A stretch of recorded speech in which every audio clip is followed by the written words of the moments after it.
Imagine the smell of wet earth, iron, and sweat. It is May, 878 AD. You are standing in the mud of Wiltshire, England. Across from you stands the shield wall of the great heathen army. Beside you is Alfred, King of Wessex, the last Anglo-Saxon king standing between the Vikings and total dominion over England. The clash of ash wood and iron begins. But in this timeline, the shield wall of Wessex cracks.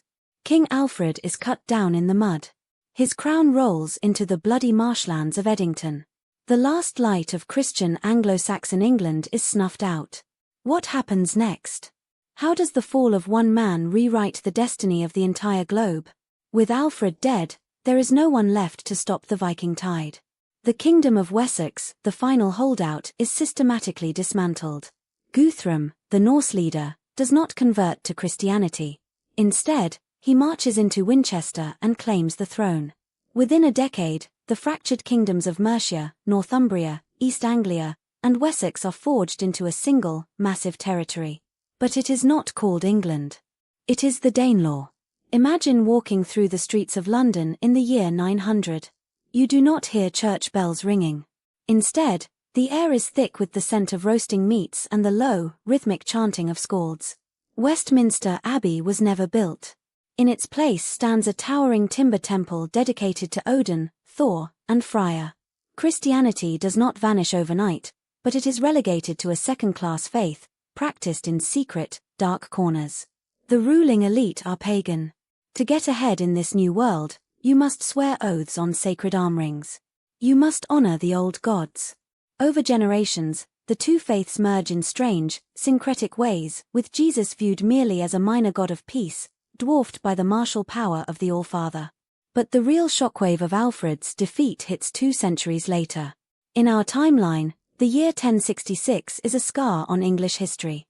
William the Conqueror invades from Normandy, bringing French culture, feudalism, and thousands of French words that permanently altered the English language. But in this alternate world, 1066 never happens. There is no Anglo-Saxon throne for William to claim.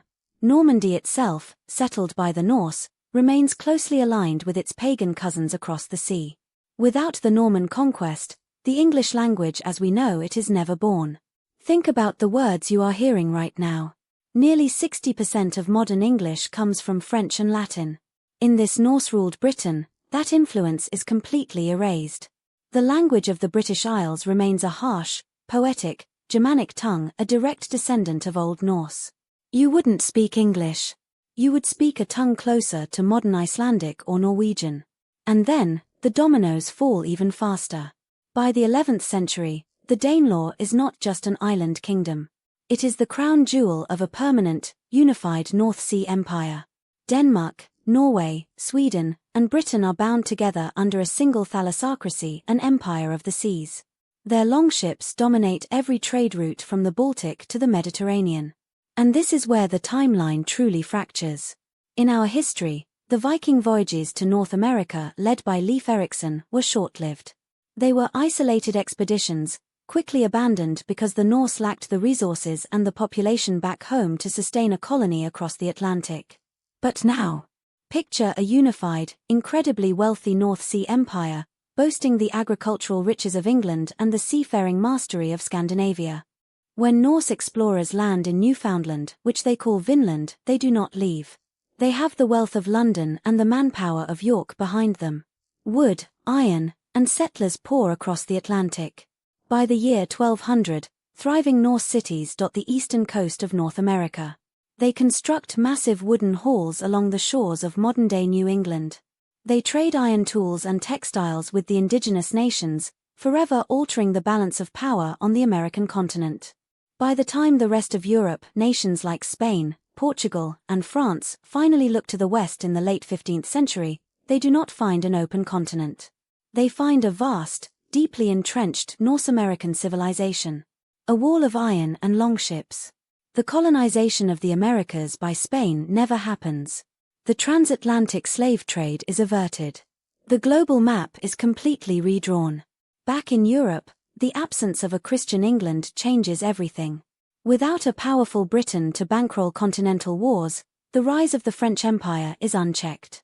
The Protestant Reformation looks entirely different without the English Reformation. The balance of power is permanently skewed. Europe is divided between the Christian South and the formidable, pagan-influenced maritime empire of the North.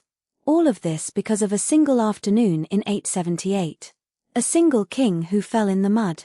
A single shield wall that collapsed under the weight of Viking axes. Think about the world around you today.